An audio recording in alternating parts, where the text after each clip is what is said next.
All right, so now we're gonna do a little bit of a dissolve around the nasolabial fat pad and the infraorbital. The reason that I wanna do this is because we did filler a very long time ago, and it was actually in a training, and I feel like this fat pad right here is gotten a little bit more prominent since we placed it, and I'm wondering if there's a little bit of migration. I could verify that with an ultrasound. But today I'm gonna go ahead and do a little bit of Hylenex in it. It's not gonna hurt. If it's not there, the Hylenex only goes after the hyaluronic acid gel, not his own hyaluronic acid. And I'm only doing a very little bit. I pulled up 25 hashies of Hylenex. I did about 15 hashies of Lido, 2%, and then I did another 10 hashies with bicarb just to take the sting away. Then I'm gonna go ahead and do another little 25 units of Hylenex under his eye because I have noticed a tad bit of tindling.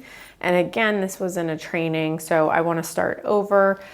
After we do the dissolve, I actually will do a collagen builder under his eyes to help complement the collagen builder on the lateral face, and then probably do a little of my signature under eye refresh after that. So now that I have my Hylenex pulled up, I'm gonna go ahead, close your eyes, sir.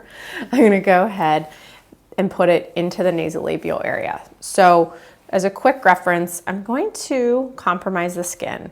I'm gonna go lateral to the compromised skin or to that crease because I don't wanna take any type of, if there is product here on that medial part, great, we'll keep that there, it looks great. I just don't wanna bulk this other area. So I'm gonna go straight in, and I know the depth that we went in at the training.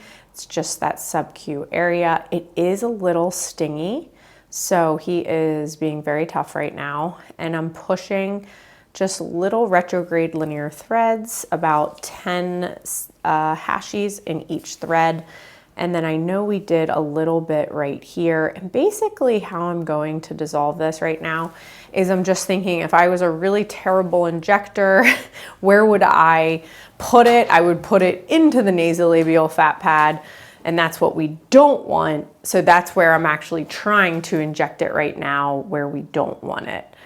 So I do like that we diluted the product because I want it to disperse all over just in case it is not exactly where my injection point is. Because again, we are guessing a bit, and I'm just looking at his nasolabial fat pad over time. I have noticed this getting bigger, which is probably a little bit with age as well, but I think that there is a little bit of old filler and I want to start over. Next, I'm going to go ahead and put a little bit in the tear trough area, and this can be a tad bit stingy. So I'm just gonna go ahead and have him look up with his look up and then close. And we see, if you see right here, there's just a little bit of a blue tinge. And since I wanna start over with a more collagen building product, I wanna get rid of some of this old stuff. So we're gonna go ahead in, I know that I always put filler down to the periosteum. And then if it did migrate, we'll do a tiny bit into the superficial part. And I pushed about 15 hashies. And what I'm doing is I'm just letting it bubble up right there. Go ahead and look up for me with your eyes and then relax. And it's really just there. So I don't want to do too much. I don't think it needs too much. So again, I'm looking where I see that little tindling right there. Have him look up with his under eye. Go ahead all the way down to periosteum, that's where we put it. And I'm gonna go a little more superficial. When I say superficial, I'm in the fat pad, not in the dermis. And I always hold just so they don't bruise. And then I give a little bit of a massage. And voila, that is a very simple dissolve. And again, I diluted my Hylenex because it's not very exact. Now, if it was a lip fill, that I wanted to just refine it with a little Hylenex because it may have migrated a tiny bit, I won't dilute it. I'll just do it straight into the migrated area, or if there's a little lump or bump, you can go straight in. And that's it.